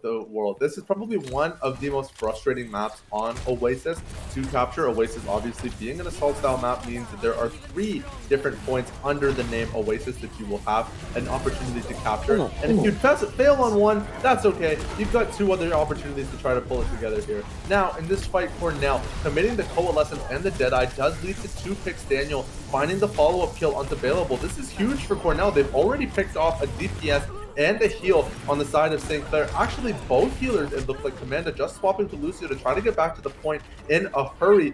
That's going to be Wada that falls, and Commanda not going to have the speed to get back to the point in time, no matter how hard she tried to hop, skip, and jump her way there. Cornell is going to eat that first point.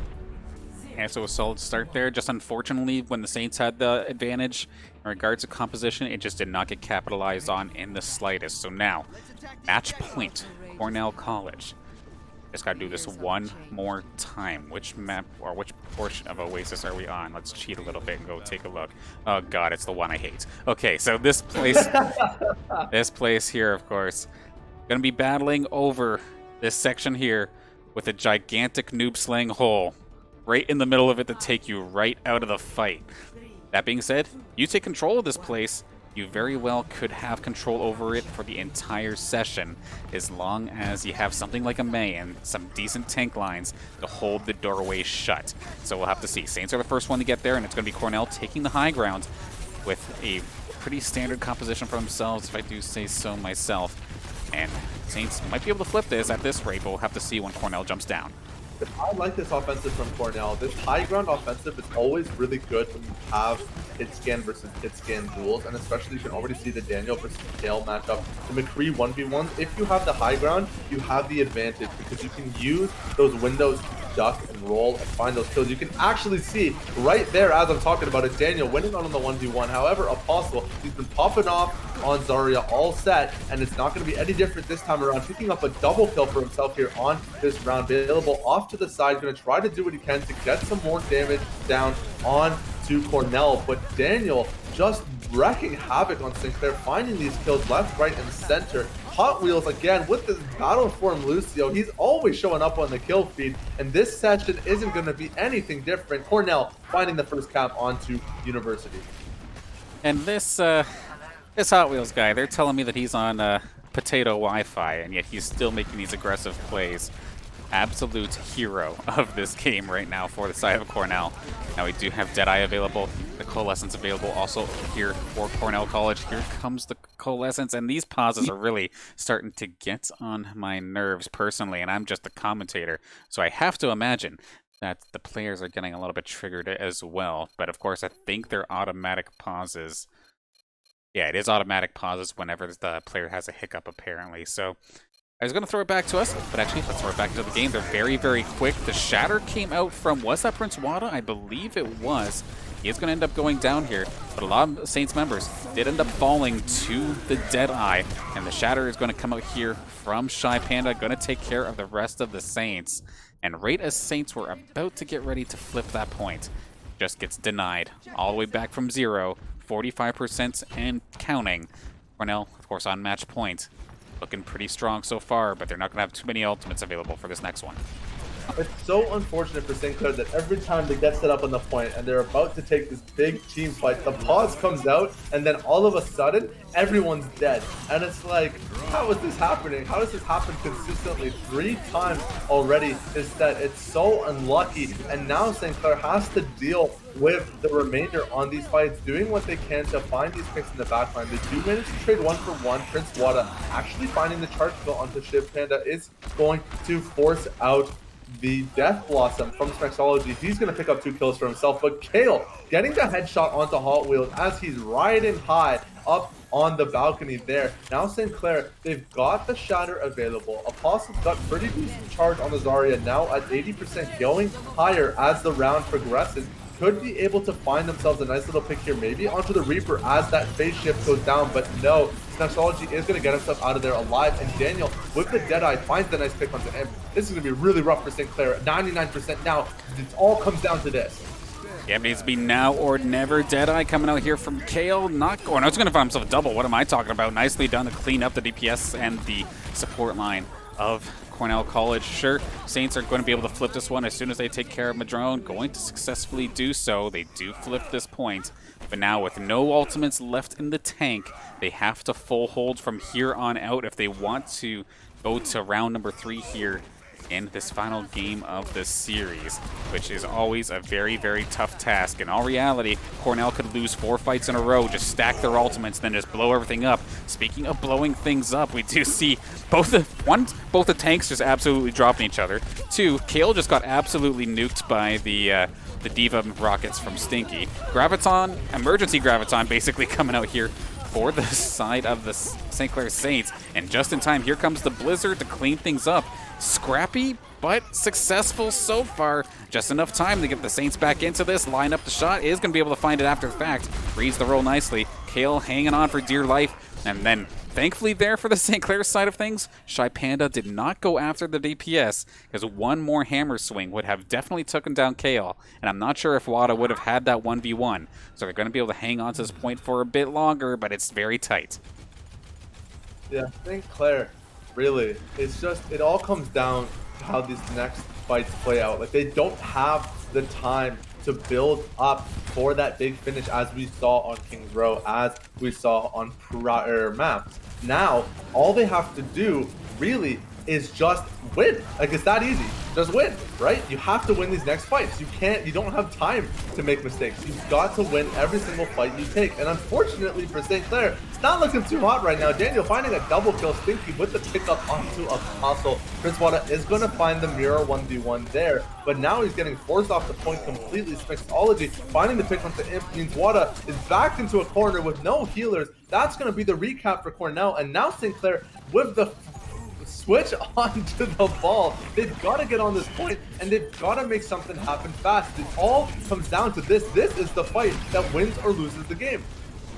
And I don't know who made the call to dive into the spawn, but it just threw the match. That is going to be Cornell College taking care of St. Clair in 3-2 fashion after a very, very close battle, I will give credit, but that last couple seconds has me spamming question marks in my head because it was just very unfortunate. The Saints were not on the same page, and Cornell absolutely going to clutch this one out here. Hot Wheels with his potato Wi-Fi going to get the play of the game here after I believe it was the double boop. Yeah, he got Commanda and he got Kale in a quick succession. So big props, of course, to the side of Cornell College. That was a very, like, I might sound angry, but that was a very good, game. Do not get me wrong. I'm happy to see Cornell doing well, and that was well fought there from the St. Clair side of things. Hate to see the win streak die so quickly, so they're going to be 1-1 now here in PlayVS. But I don't know, that question mark pings just all over my head there after that last play there from St. Clair, and unfortunately, it just does not go in their favor. I mean, they're tired. We're tired. It is what it is. It's a 5-game set. You've been playing Overwatch straight for probably 3 or more hours. You've got to factor in all the time they spent practicing before today's match. And at this high intensity, like, it gets exhausting. And it's really hard to keep your macro together, especially when you're dealing with all of these variables and changes. And Cornell did such a good job of keeping the game fresh. Yes, they may have stuck on their DPS picks from extended periods of time, but their strategies were constantly changing and evolving, and St. Clair just wasn't able to adapt as quickly as their opponents. And unfortunately, that means we take the 2-3 loss. But, you know, it is what it is. That's the brand, that's the logo, and we go from here. We move forward. We try to pick up a dub going into our next game. We learn from today's mistakes, and we move on. And that's how we do it. Absolutely. Of course, this PlayVS season, this is only week 2, so there's still plenty more matches to come. I believe it's at least 8 weeks long, so we're not even halfway, of course. So a fantastic start. One real quick, actually, I do want to give a big thank you to OPS Esports OPS Esports, the Twitch channel always throws me off a little bit, for rating us here tonight and sharing your community with us. Thank you for that. But unfortunately yeah, just like you're saying, I know Saints get on early. They practice and like a little bit prior to the matchup, get all warmed up. And with a Game 5 stressful situation like that, like you're saying, it's just the nerves got the better of them, I think, a little bit this time by. Some of the Saints wanted to play a little bit passively, wanted to play defensively, and while a few others were a little bit out for blood. And unfortunately, those mixed like oil and water and was not able to put Saints on the right side of the score column here tonight. But this is not the only time that we are going to see them this week, as later on we're going to have NECC Overwatch action up against, I think it's a Central Methodist University. So be sure to join us, of course. That's going to be part 1 of our doubleheader of action on Thursday, of course, because we'll go over the schedule in a second. But be sure to join our Overwatch squad here live on the Saints Gaming CA Twitch channel at 5:30. And while we're at it, let's actually take a look at the rest of the matches that we do have coming up this week. Because, of course, tomorrow, it's going to be a 9:30 start, actually, because our Call of Duty team at 8 o'clock are actually going to be playing on the College COD Bravo channel. But then their second match of the CCL doubleheader will be here on the Saints Gaming CA channel. Cold War action, I believe. We're up against Purdue, question mark. One of the matches is Purdue. So you'll want to catch that one anyway, because we haven't seen COD here in a little while. Looking forward to seeing how the squad takes on the new split. Then on Wednesday, we're in for the long haul, of course, for Play versus Fortnite. Either 10 matches or 3 hours.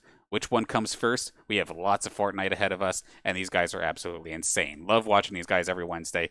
You should come check it out as well, especially if you've not given Fortnite competitive the proper go in regards to watching. It's a little bit of madness at times, but it's definitely fun. Hope you do join us for that. Then, of course, like I was saying before, Thursday, March 11th at 5, we do have NECC Overwatch, but then right after that at 8 o'clock, we have some Upsurge Minor League playoff action. Zeddy, your squad, going into the playoffs after a flawless season. Looking forward to seeing what you guys can do now that you are into the playoffs. And from what I understand, it sounds like you're pretty confident going into this match.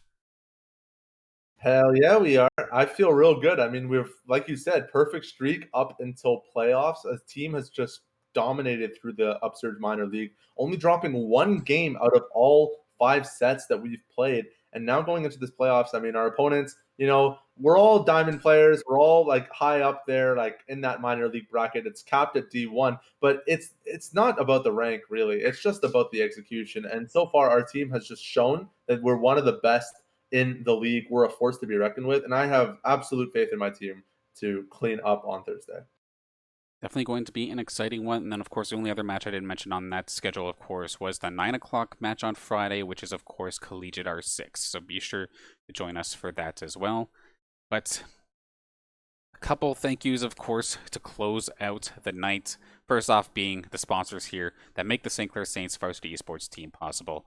That, of course, being St. Clair College, Tim Hortons PC Outlet, the St. Clair SRC, and St. Clair College Alumni Association, and Zeckelman School of Business and Information Technology. Thank you for sponsoring us and making this all possible. And, of course, big thank you for all the support that we've seen from everybody tuning in. I don't know what it is about this season of Overwatch, but it's been the most support we've seen for Overwatch in, I think, the entirety of the Saints team. So I absolutely love seeing everybody here. Thank you for supporting your friends, family members, or classmates, or just here to support your squads, whether it's for the St. Clair side of things or for Cornell. We're always happy to have you. Thank you for joining us here today. And of course, one final thank you to Shadi again for joining me on the commentary desk. Even though I'm kicking you out of Discords and stuff, you're still back for more. So I thank you for joining me again. Hey man, it is what it is. What else can you say? I mean, like I said, thank you for Chris for getting me all set up back in my quick classes. save. Danner's almost knocked me out of school right there. I got my classes in the same Discord and everything. Like, oh boy, it was definitely took me by surprise. But we're all good. We're all here. We're all happy. And it was a good night of Overwatch. It sucks that we lost, but I mean, it was a good time regardless. And I know I enjoyed myself. I hope all of our viewers did as well. And it's always a good time here on the Saints Gaming Casting Desk. Absolutely. Of course, may not have necessarily been the result the hometown squad was looking for, but it was still a good matchup in the end. And again, congratulations to Cornell College. Now with that, we shall close out here for tonight. Thank you again for tuning in, and we will see you tomorrow for some Call of Duty.